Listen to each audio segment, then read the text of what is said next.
사도행전 19장입니다.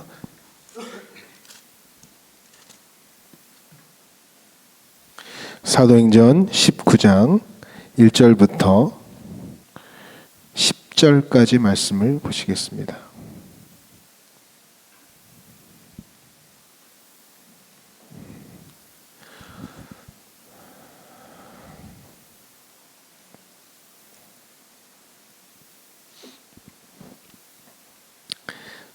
사도행전 19장 1절부터 10절입니다.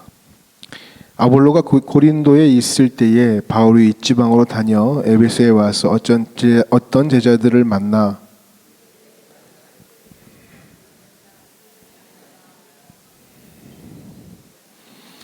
바울이 이르되 그러면 너희가 무슨 세례를 받았느냐 대답하되 요한의 세례니라.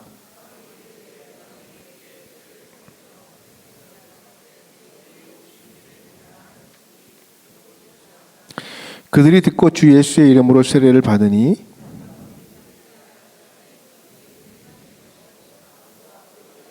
모두 12사람쯤 되니라.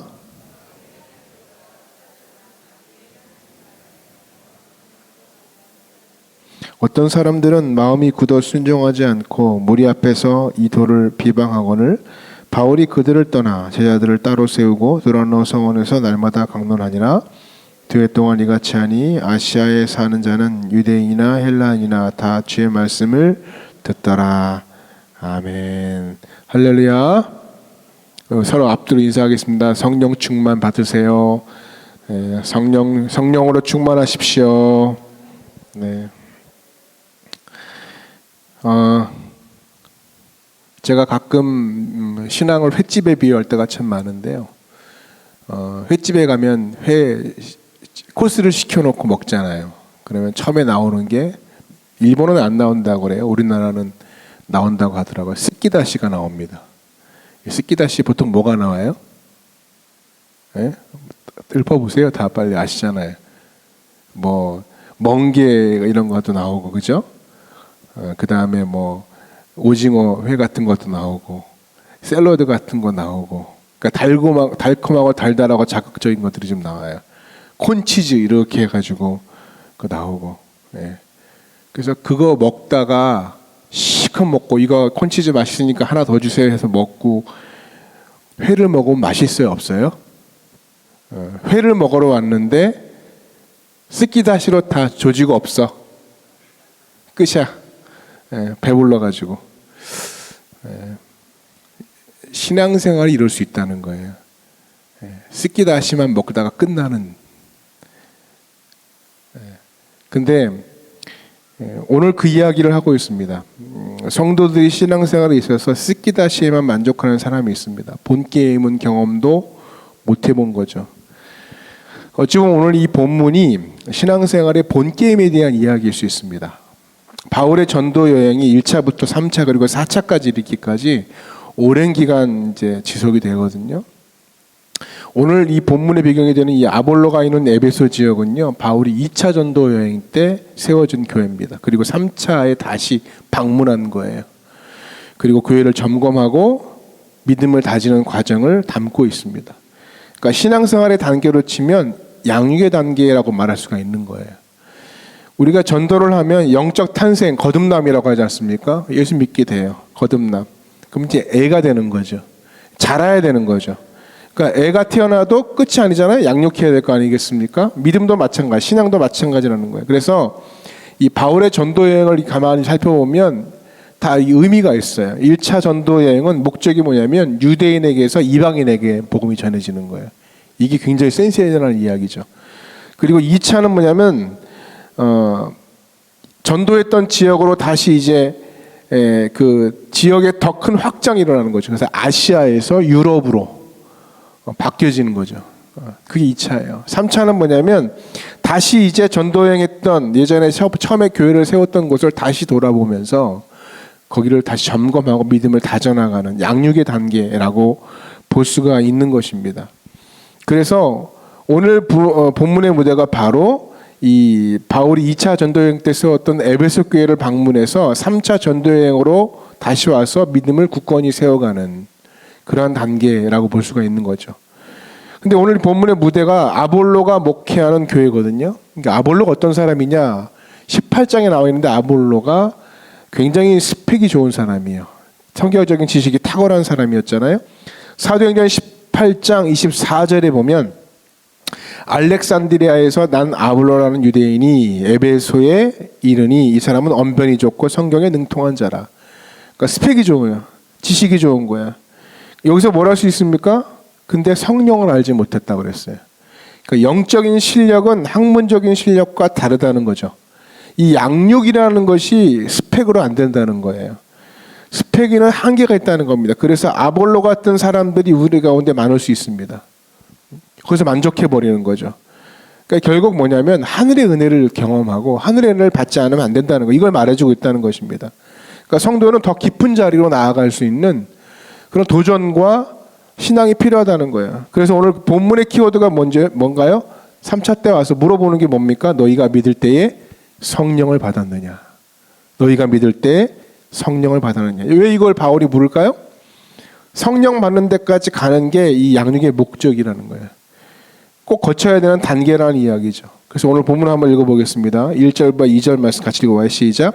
아볼로가 고린도에 있을 때에 바울이 이지방으로 다녀 에베소에 와서 어떤 제자들을 만나 이르되 너희가 믿을 때에 성령을 받았느냐? 이르되 아니라 우리는 성령이 계심도 짓지 못하노라. 그러니까 성령 모른다는 거예요.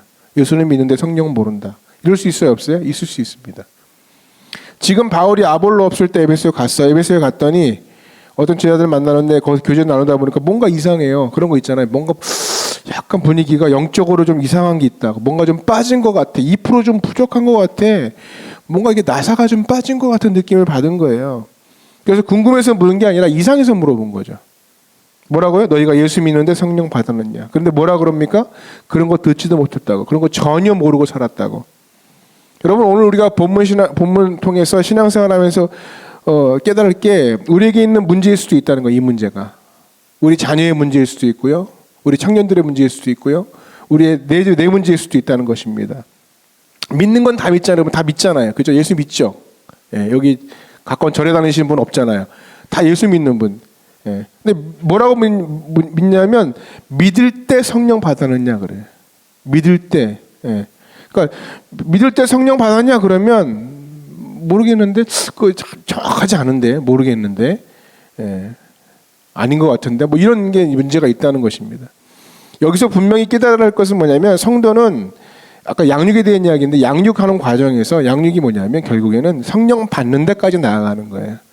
성령을 경험하는 데까지 그걸 말해주고 있다는 것입니다. 그래서 양육이 뭐냐 성장이 뭐냐 성령을 아는 데까지 가는 것, 성령 받는 데까지 가는 것, 이것을 성령 세례라 이렇게 말하는 것입니다. 결국 성령은요 선택이 아니라 신앙생활에 있어서 필수라는 것을 오늘 이 본문은 우리에게 이야기해 주는 것입니다. 여기서 중요한 것은 여러분 성령 세례, 성령의 능력 누구에게 임합니까? 누구에게 임해요?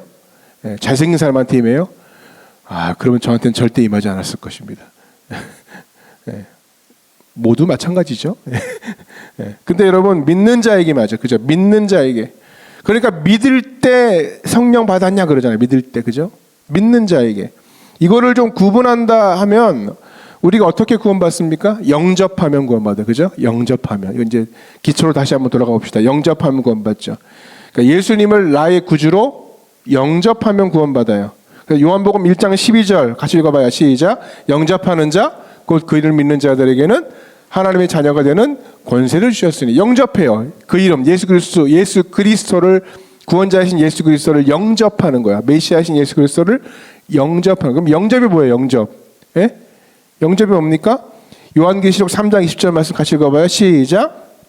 볼지어다 내가 문 밖에 서서 두드리니 누구든지 내 음성을 듣고 문을 열면 내가 그에게로 들어가 그와 더불어 먹고 그는 나와 더불어 먹으리라. 이게 영접이에요. 그죠? 문을 톡톡 두드리시면 내 마음의 문을 열어줘야 돼요.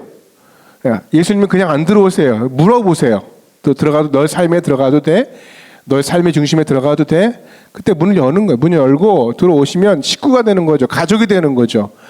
하나가 되는 거죠. 이게 영접이에요. 이건 개념이죠. 개념. 그죠? 개념. 그럼 방법은 뭘까요? 방법. 로마서 10장 10절에 제가 읽어볼게요. 로마서 10장 10절에 이렇게 기록되어 있어요. 사람이 마음으로 믿어 의에 이르고 입으로 시인하여 구원해. 이게 영접이에요. 마음으로 뭐예요? 믿는 거예요. 여러분 믿어지는 것과 믿는 것은 같아야 달라요? 헛갈리기 시작하셨어요? 믿어지는 것과 믿는 것은 같아야 달라요? 네, 달라요.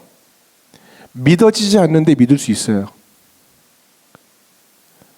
다 이해 못해요. 우리 하나님을 다 이해하고 믿는 건 아니거든요. 근데 내가 믿습니다 하고 가는 거예요. 그게 믿음이에요. 그래서 마음으로 믿어요. 예수 그리스도를 마음으로 믿어요. 그리고 입으로 시인해요. 이게 영접이에요. 오늘 청년들한테 제가 일부 청년들한테 물어봤어요. 입술로 고백해 본 적 있어? 영접해 본 적 있어? 없는 것 같아. 눈이 좀 약간 흐리멍텅해가지고 없는 것 같아. 그래가지고 내가 다시 영접을 시켰다니까요. 예. 영접이 되게 중요한 거죠. 그러니까 이 영접하는 사람에게 뭐가 임해요? 성령이 임하는 거예요. 그러니까 지나가다가 길거리 지나가다 갑자기 성령 임하지 않아요. 전기 감전되듯이. 그건 미친 거죠. 그죠? 예. 이 영접입니다. 영접하면 구원받는 거예요. 그래서 천국 시민권이 부여돼요. 종에서 아들로 신분이 바뀌어져요. 진노의 자녀에서 의의 자녀로. 근데 예수 믿어서 여기까지 와요. 근데 여기서 그치는 게 아니라는 거예요. 그 다음에 뭐예요? 이 땅을 살아갈 때 너희들 무력하게 살지 마. 무력하게 살지 마. 힘없이 살지 마. 이렇게 그런 것이죠. 어떤 분이 그런 걸 이렇게 비유하더라고요. 결혼 생활하고 비슷하다. 결혼과 결혼 생활이 다르죠. 그죠? 결혼과 결혼 생활은 달라요. 막 좋아해서 결혼을 하면 법적으로는 어떻게 돼요? 결혼이 부부가 되는 거죠. 그러나 행복한 결혼 생활은 또 다른 문제예요. 예. 부부가 되었다고 결혼 생활이 행복한 것은 아니죠. 그죠? 그러니까 부부가 서로 지속적으로 사랑하고 서로의 의무와 책임을 다할 때 행복한 결혼 생활이 유지됩니다. 그러니까 예수 믿는다는 것은 결혼이 시작됐어요. 중생, 법적인 절차가 완료됐어요. 구원받았어요. 그런다고 신앙생활 잘하는 건 아니잖아요. 신앙생활을 잘하는 것이 아니고 여기에 뭐가 능력이 더해져야 해요? 성령의 능력이 더해져야 된다는 거예요. 그래서 성령을 받아야, 성령의 충만을 받아야 그 수준의 변화가 일어나는 것이 신앙이라는 것입니다. 예. 물이 변해서 포도주 되었네. 그죠? 그러니까 본질적인 변화, 질적인 변화가 있어야 된다는 거예요. 여기서 복음서에 보면 예수님이 제자들, 예수님 믿었을까요? 안 믿었을까요? 믿었죠. 주는 그리스도시요 살아계신 하나님의 아들이 고백했잖아요. 입으로 시인했잖아요. 믿었어요. 그 제자가 됐고, 그 다음에 뭐 예수님 이러고 귀신도 쫓아냈잖아요. 이적도 행하고. 안 믿은 게 아니거든요. 근데 뭔가 보면 능력이 없어요. 메가리가 없는 거죠. 그러니까 예수님이 승천하시기 직전에 누가복음 24장에 뭐라고 하셨냐면 24장 49절에 이렇게 같이 한번 읽어봐. 시작. 볼지어다 내가 내 아버지께서 약속하신 것을 너에게 보내리니 너희 위로부터 능력으로 입혀줄 때까지 이 성에 머물라 하시니라. 그러니까 본격적인 사역을 누리기 시작하기 전에 뭐부터 받아라? 성령의 능력이 필요하다는 거예요. 그래서 위로부터의 능력을 받아라는 거예요. 그러니까 위로부터의 능력이 뭡니까? 성령의 능력. 그래서 오순절 성령의 능력을 경험하잖아요. 그때까지는 떠나지 말아라. 거기 지켜라 그 자리. 그러니까 떠나지 않고 성령을 받게 됩니다. 전체적인 맥락을 설명할 때 예수님께서도 사도행전 1장 8절에 뭐라고 하셨냐면 오직 성령이 너희에게 임하시면 권능을 받고 그랬어요. 그러니까 권능을 받고 이 말은 뭐예요? 능력 안 받으면 성령이 없으면 권능도 없다는 거예요. 예. 그러니까 똑같은 얘기죠. 그러니까 우리 가운데 나는 믿긴 믿는데 왜 이렇게 능력이 없지, 힘이 없지, 메가리가 없지. 예. 뭐가 필요해요? 성령이 필요하다는 거예요. 성령. 오늘 말씀 한번 봅시다. 에베소에 와서 바울이 복음 이후에 제와 확인하는 거예요. 꼭 받아야 된다고. 3절에서 5절 말씀 같이 읽어봐요. 시작. 바울이 이르되 그러면 너희가 무슨 세례를 받았느냐? 대답하되 요한의 세례니라. 바울이 이르되 요한이 회개의 세례를 베풀며 백성에게 말하되 내 뒤에 오시는 이를 믿으라 하였으니 이는 곧 예수라 하거늘 그들이 듣고 주 예수의 이름으로 세례를 받으니. 자, 세례 요한이 복음서에서 이런 얘기했었잖아요. 나는 너희들에게 물로 세례 주지만 내 뒤에 오시는 분은 대단하신 분이야. 그분은 성령으로 세례를 준다. 바로 이 얘기예요. 그러니까 예수의 이름으로 받는 이 세례가 물세례 플러스 성령 세례, 성령의 충만, 불세례 뭐 이런 거 받아야 된다는 거죠. 자, 그렇다면 만약에 우리가 성령의 세례, 성령의 충만을 받지 아니하면 어떤 일이 벌어집니까? 여러분, 성령이 없으면 우리가 이 복음을 붙들고 나아갈 때 복음이 이론에 묶여버린다는 거예요. 어떤 분 설명하면 이론은 잘 설명해요. 성경 말씀을 잘 꿰고 있어요. 말씀은 잘 아는데 힘이 없어. 그런 분 있습니다. 확신 없는 애매모호한 신앙의 상태. 뭔가 믿는데 제대로 믿는 것 같지도 않고 뭔가 시원시원하지 않은 애매모호한 상태. 예수 믿는데 힘이 없어요. 수동적이에요. 능동적이지 못해요. 늘 끌려다니고 늘 힘이 없고 늘 피곤하고. 어쩌다가 이제 기도회라도 오면은 막 기도하다가 자기 기도 소리에 졸려가지고 자고, 찬송을 막 부르자고 하면 끝까지 못 불러요. 찬송 이거 언제 끝나나. 1절 부르고 3절 지나가고 4절째 되면 이제 힘들어지고 5절짜리 부르면 5절은 어떤 인간이 만들었냐고 욕하고. 이 부를 힘이 없는 거예요. 부를 힘이. 거기까지 갈 힘이 없는 거예요. 말하는 거 보면은 막 집중력이 없는 집중력. 그러니까 성령이 없으면 영적 몰입이 불가능하다는 거예요. 몰입이 불가능해요. 그리고 하나님 나라에 관심이 없습니다. 성령이 임하면은요, 하나님의 일에 관심이 있어요.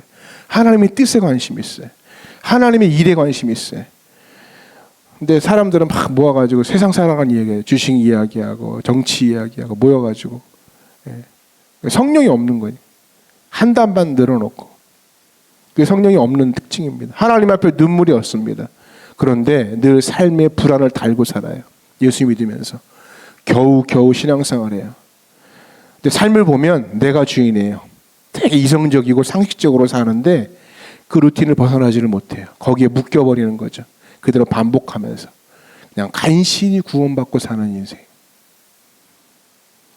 그래서 여러분, 어떤 분이 그런 얘기하더라고요. 세상에서 가장 힘든 신앙생활이 성령이 없는 신앙생활이래요. 가장 세상에서 힘든 목회가 성령 없이 목회하는 거래요. 그러니까 성도가 성령 없이 신앙생활하면 되게 힘들어요. 교회는 가야 되겠고 가서 앉아있자니 너무 힘들고 이런 거예요. 끌려다니고 항상 갈등 속에 살아가고 예배도 고역이고 기도도 오늘도 하면은 언제 끝나나 그러고 들어와서 앉아있으면 딴 생각나고 휴대폰 뒤지고 있고 막 다 힘들겠죠. 그러니까 말씀 듣기도 힘들고 찬양도 힘들고 찬양할 때 손 들라 그러면 팔 아픈데 왜 들라 그래 그러고 그러니까 신앙생활이 고역이라는 거죠. 그래서 결국에 뭐냐면 우리는 성령을 받는 인생이 되어야 된다는 것입니다. 그건 사역자뿐만 아니고 사역자는 필수고 우리 모두가 성도들이 다 마찬가지라는 것입니다. 그렇게 받게 되면 뭐가 쉬워지냐면 신앙생활이 되게 쉬워지고 재밌어진다는 거예요. 되게 쉬워지고 강력해지고 찬양을 쉽게 할 수 있어요. 기도를 쉽게 할 수 있다는 것입니다. 자, 그러면 성령이 언제 오십니까? 언제? 가장 중요한 것은 사모하는 마음이 중요하죠. 그러니까 성령을 사모해야 돼요. 구해야 돼요. 간절히 열망해야 돼요. 그래서 성경에 보니까 성령을 주신 몇 가지 사례들을 쭉 연결해 보면 우리가 첫 번째가 오순절 사건을 우리가 알 수 있죠. 오순절 열흘 동안에 기도했어요. 기도할 때 성령을 사실은 뭔지도 몰랐으니까 구하진 않았죠. 근데 구한 것도 아닌데 그냥 모양만 있어서 기도만 했는데 성령께서 알아서 오셔서 임재해 버린 거죠. 예배하다가 갑자기 호련히. 그래서 사도행전 2장 1절에 보니까 뭐라고 기록해요? 한번 같이 읽어봐요. 시작. 오순절 날이 이름에 그들이 다 같이 한 곳에 모였더니 2절. 제가 2절 안 보냈나요? 시작. 호련히 하늘로부터 급하고 강한 바람 같은 소리가 있어 그들이 많은 앉은 온 집에 가득하며 마치 불의 혀처럼 갈라지는 것들이 그들에게 보여 각 사람 위에 하나씩 임하였더니 각 사람이 한 사람씩 임하였다는 거예요. 불의 같이 갈라지는 것이. 그러니까 첫 번째 언제? 예배드리다가, 그죠? 예배드리고 기도하다가 임할 때가 있어요. 네. 그 두 번째 언제 임해야? 누가복음 11장에 보니까 뭐라고 하냐면 예수님이 하신 말씀이거든요. 구하라 찾으라 문을 두드리라. 아시죠? 그 말, 구하라 찾으라 문을 두드리라 열릴 것이다. 그러고 나서 13절에 보니까 너희가 악할지라도 좋은 것을 자식에게 주실 줄 알거든 하물며 너희 하늘에 계신 아버지께서 구하는 자에게 성령을 주시지 않겠느냐. 마태복음에는 좋은 것이라고 되어 있는데 누가복음에는 성령이라고 되어 있어요. 그러니까 좋은 게 뭐라는 얘기예요? 성령. 최고로 좋은 게 뭐라고요? 성령이라고요. 그러니까 뭐 하라고? 구하라. 구하면 주신다는 거예요. 성령은. 구하면 임한다는 거예요. 하나님 성령 충만함 주십시오. 성령의 세례를 주십시오. 이렇게 구하래요. 아버지께 구하면 주신대요. 또 하나는 고넬료 같은 케이스입니다. 고넬료가 베드로의 신방을 받게 되죠. 그리고 베드로가 말씀 복음을 막 전해요. 그 말씀 듣는 가운데 임해버려요. 사도행전 10장 44절에 베드로가 이 말을 할 때에 성령이 말씀 듣는 모든 사람에게 내려오시니. 그러니까 언제 성령이 임했어요? 말씀 듣고 있을 때. 그 말씀으로 인하여서 성령께서 임하신다는 거예요. 그리고 오늘 본문의 6절 말씀은 뭐예요? 6절 어떻게 임해요? 같이 읽어봐. 시작. 바울이 그들에게 안수하며 성령이 그들에게 임하심으로 방언도 하고 예언도 하니까 안수할 때에. 그러니까 사도 바울도 예수님 다메섹에서 만나고 난 다음에 눈이 멀었잖아요. 그리고 아나니아가 가서 안수할 때에 성령이 임하면서 눈의 꺼풀이 벗겨지죠. 그러니까 안수할 때. 그러니까 안수라는 특별한 도구를 통해서 하나님이 성령의 역사를 부어주신다는 것입니다. 네. 그리고 오늘 성령이 임하니까 어떻게 해요? 방언과 예언. 열 몇 명? 2명. 이게 보여. 딱 보였더라. 아, 저 사람 성령 12명 딱 느낀다는 거예요. 애매모호한 게 아닌 거죠. 예. 여러분, 이러한 성령의 역사 오늘날 일어날까요? 안 일어날까요? 일어날까요? 안 일어날까요? 예. 여러분의 현장에서 일어납니까? 그건 애매모호하죠. 근데 여러분 일어나고 있어요. 일어나고 있습니다. 올해 2월 8일 날 미국에서 한번 그런 일이 있었습니다. 2월 8일 날 켄터키라는 에즈워리라는 곳에서 젊은이들 모여있는 채플 가운데 놀라운 역사가 일어났어요. 에즈버리 대학교 채플을 드리다가 목사가 설교 다 끝나고 평소처럼 채플 드린 거예요. 채플 다 끝나고 목사가 마지막에 여러분 하나님의 사랑을 얼마나 느끼십니까? 그 사랑을 느껴질 때까지 여러분 그 자리를 떠나지 마십시오. 한마디 던지고 나갔대요. 근데 그 말이 꽂혔던 아이들 19명이 남아서 기도하는 거예요.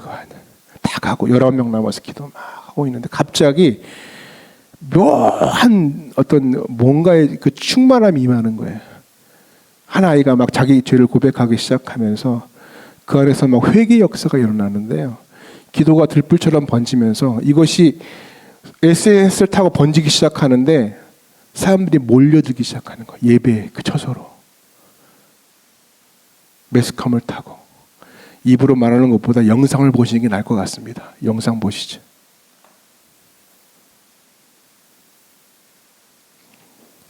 이분이 총신대에서 설교와 가르치셨던 유흥열 교수님이십니다. 에즈베리 대학교에서 일어난 부흥의 역사, 그 현장을 다녀온 후에 그 소식을 여러분들과 좀 나누고 싶습니다. 미국 켄터키 윌모어라는 인구 6천 명의 도시, 그곳에는 에즈베리 대학교에서 일어난 놀라운 부흥의 역사, 그 역사 현장을 직접 눈으로 보고 몸으로 체험하고자 지난 월요일 일찍 비행기에 몸을 실었습니다. 루이빌 공항에 내려서 윌모어로 가는 길은 끝없는 옥수수밭, 더 넓은 평원이 펼쳐져 있었습니다. 학교 근처에 도착하자 수천 명의 사람이 줄을 지어 서 있었습니다. 부흥의 역사가 일어난 휴즈 오디토리엄, 휴즈 예배당에 들어가기 위해서 미국 각지에서 온 사람들이었습니다. 예배당에 들어가기까지 최소한 6-7시간을 기다려야 하는데도 얼굴에는 감사와 기대감으로 가득 찬 모습이었습니다. 교회 잔디밭에는 곳곳에 수십 명의 사람들이 모여서 자연스럽게 찬양과 기도가 이루어졌고 무릎을 꿇고 기도하는 사람들의 모습, 그 모습도 참 평온하게 보였습니다. 부흥의 시작 스토리를 들으면서 이런 역사는 전적으로 하나님이 행하시는 일이라는 것을 느끼게 되었습니다. 지난 2월 8일 수요일에는 평소처럼 대학교 예배가 끝이 났고 설교자는 떠났고 학생들은 교실로 기숙사로 돌아갔습니다. 현장에 20명 정도의 학생들이 남아서 기도하는 가운데 서서히 하나님의 영적 임재가 나타나자 그것을 온몸으로 느낀 학생들, 친구들에게 다양한 매체로 알리기를 시작했고 그렇게 학생들도 교수들도 예배당 안으로 모여들었습니다. 이 사실이 퍼져나가자 지역 목회자들, 성도들이 모여들기 시작했고 마침내 온라인상에 퍼져서 미국 각지에서 수많은 사람들, 심지어 해외에서도 이 현장을 보기 위해서 찾아왔습니다. 하루 코스로 준비한 걸음이기에 저는 예배당 안으로 들어갈 생각은 하지도 못한 채 이 부흥의 현장을 눈으로 본다는 것, 예배당 앞에 펜스를 붙들고 기도하는 것만으로도 충분히 감사리라는 생각이었습니다. 에즈베리 신학대학원에 다니는 학생의 도움으로 중보 기도실로 들어갈 때 잠시 보인 예배당의 모습을 보면서 사진을 좀 찍어도 좋겠는가 물었더니 안내하는 분이 그렇게 하라고 했습니다. 그 말이 끝나자마자 저는 발 한쪽을 예배당 안에 넣고 셀폰으로 현장을 담기 시작했습니다. 한 발이라도 담갔으니 그 정도라도 하나님의 특별한 은혜라고 생각했는데 하나님의 비상적인 은혜로 부흥이 시작된 예배당 안으로 들어갈 수가 있었습니다. 예배당을 가득 채운 대학생들과 성도들을 보면서 마음의 흥분을 가라앉히기 어려웠습니다. 제 생에 어쩌면 다시 경험하기 어려운 영적 부흥의 현장에 서 있다는 생각 하나만으로도 감사와 감격에 젖어 있었습니다. 함께 기도하고 찬양하고 간증에 귀를 기울이면서 제 생각에 잔잔한 변화가 일어났습니다. 부흥의 현장은 어떤 거대한 역사가 나타나는 것이 아니라 너무나 조용하고 평온하고 질서가 있었습니다. 하늘이 갈라지는 역사, 폭풍우가 일어나는 거센 파도가 아니었습니다. 참석한 사람들 마음마다 차분하게 임하는 하나님의 영적 임재로 가득했습니다. 체계적인 준비도 없었지만 찬양과 기도와 예배는 진정한 마음을 담은 영혼의 울림이 온 예배당에 넘쳤습니다. Christ be magnified. 주님만이 높임을 받으소서. 이 찬양을 들으면서 진정한 영적 부흥은 하나님이 허락하시는 주권적인 은혜요. 하나님만이 영광을 받으신다는 사실을 다시금 보았습니다. 특별한 부흥의 현장을 보려고 갔는데 제가 본 것은 하나님이 행하시는 너무나 평온하고 자연스러운 영적 임재였습니다. 부흥은 하나님이 주권적으로 주시는 은혜이지만 에제벨이 부흥의 역사 뒤편에 쌓인 기도 스토리를 들으면서 이 시대도 여전히 기도를 통해서 일하시는 하나님을 다시 한번 보았습니다. 현장에서 중국계 말레이시아 분인 홍 교수님, 닥터 홍투 레오를 만나 놀라운 간증을 들었습니다. 미국 시카고에 위치한 트리니티 신학교에서 유학하고 말레이시아에서 14년 동안 교수 사역을 하던 중에 2015년 에제벨 대학교의 방문 교수로 머물렀습니다. 이때 하나님께서 교수직을 내려놓고 에제벨의 부흥을 위해서 풀타임으로 기도하라는 말씀을 받았습니다. 스스로 보수적인 신학자였기 때문에 이런 신비한 비전에 대해서 선뜻 받아들이기 어려웠습니다. 그러나 결국 몇 차례 확인 과정을 거쳐서 하나님의 부르심으로 확신하고 주님께 순종하기로 결단했습니다. 결국 2019년도에 윌모어로 이주하고 에즈베리의 부흥을 위해서 기도하기를 시작했습니다. 홍 교수님은 대화 가운데 놀라운 사실을 들려주었습니다. 2020년 여름에는 하나님이 회개하라, 부흥을 위해 기도하라는 사인을 들고 기도하라는 말씀을 주셨습니다. 그는 또 한 번 하나님 앞에 순종했습니다. 그렇게 2년 동안 그 사인을 자신의 몸 앞뒤로 메고 다녔으니 얼마나 우스운 모습으로 보였을지 충분히 상상해 갔습니다. 저는 현지 목사에게 매일 그 사인을 메고 다녔으니 모르는 사람이 없겠습니다 라고 했어요. 사람들은 그를 샌드위치맨 혹은 사인을 든 사람, Man with a Sign이라고 불렀다고 했습니다. 홍 교수님뿐만 아니라 많은 기도 용사가 새벽을 깨워서 함께 기도했다는 소식을 듣고 정말 하나님께서는 기도를 통해서 놀라운 역사를 일으킨다는 것을 다시금 깨닫게 되었습니다. 에즈베리 대학교의 부흥이 알려지자 미국의 주요 방송, CNN, 폭스 등 다양한 방송사에서 그를 찾아서 인터뷰를 요청해 왔습니다. 그러나 단 한 번도 인터뷰에 응하지 않았습니다. 이 부흥을 가져온 분은 하나님이시고 모든 영광을 받으셔야 할 분도 하나님이시기 때문이었습니다. 저는 그의 아내에게 물었습니다. 남편이 이해하기 어려운 결정을 할 때 마음이 어땠습니까? 그녀의 대답은 간결했습니다. I just followed him. 당연히 그를 따랐지요. 그리고 한마디를 덧붙였습니다. Ultimately follow the Lord. 결국 주님을 따르는 일이었으니까요. 그 고백은 어떤 설교보다도 강렬한 울림으로 제 가슴에 남았습니다. 부흥의 역사 뒤편에 있었던 또한 스토리를 들으면서 이런 분들에게 참 고마운 마음까지 들었습니다. 부흥이 일어난 그날 설교한 분은 잭 미어크리스라는 젊은 목사였습니다. 자신은 대단한 설교를 한 것도 아니기에 속히 예배당을 빠져나왔다고 고백하는 목사님. 2주간 이어진 예배 중에 몇 차례 말씀을 전할 기회가 있었는데 그때마다 강조한 단어가 radical humility, 급진적 겸손이라는 말이었습니다. 이 부흥은 전적으로 하나님이 내려주신 선물이기 때문에 누구도 관심의 대상이 되어서는 안 된다는 말이죠. 오직 하나님만 영광을 받으셔야 한다는 말씀이었습니다. 에즈베리 대학교의 부흥이 알려지자 미국 전역에서 유명 목사들, 유명 찬양 인도자들이 접근하기 시작했습니다. 그러나 학교는 그 어떤 알려진 목회자나 찬양 인도자를 세우지 않고 평소처럼 지극히 평범한 분들이 계속 예배를 이어갔습니다.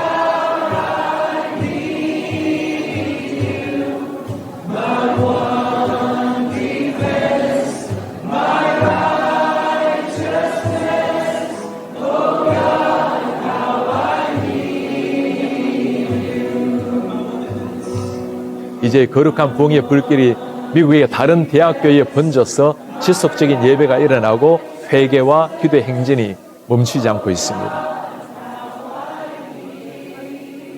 에즈베리 대학교에서 지난 2월 20일 오후 5시에 지난 13일 동안 지속된 공식적인 예배를 마치기 직전에 강단에서 목사는 참석한 사람들에게 도전했습니다.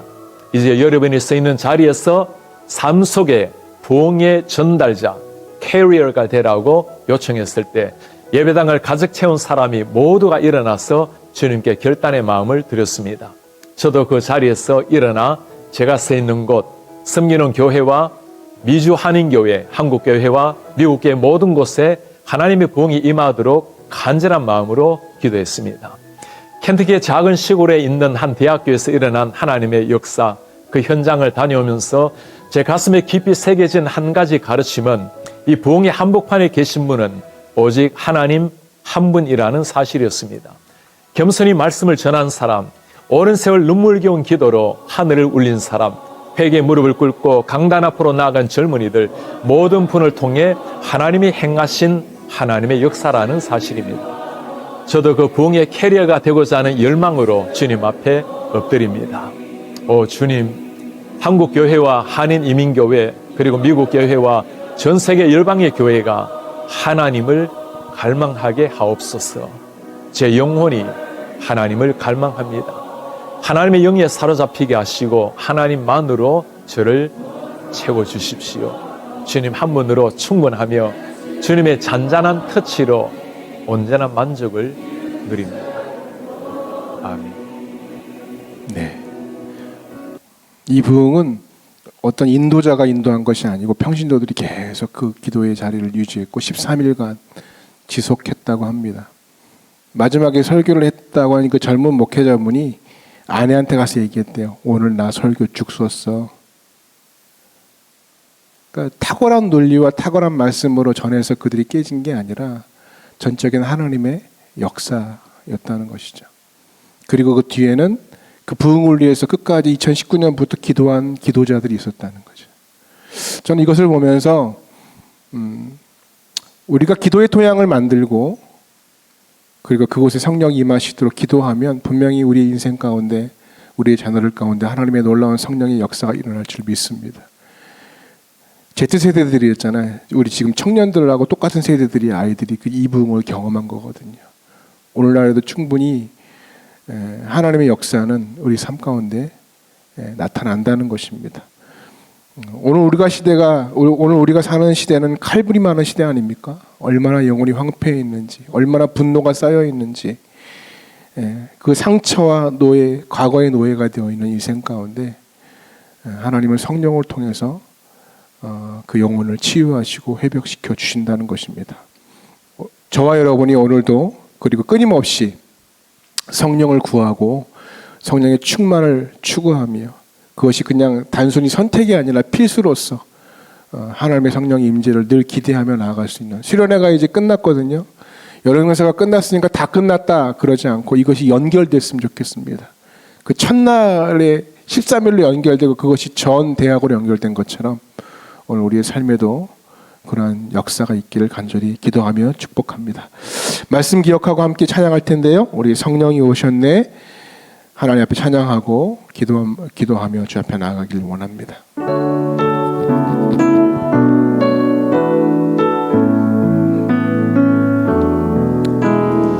허무한 시절 지날 때 깊은 한숨 내쉴 때 그런 풍경 보시며 단식하는 분 있네. 고와 같이 너희를 버려두지 않으리. 내가 너희와 영원히 함께하리라.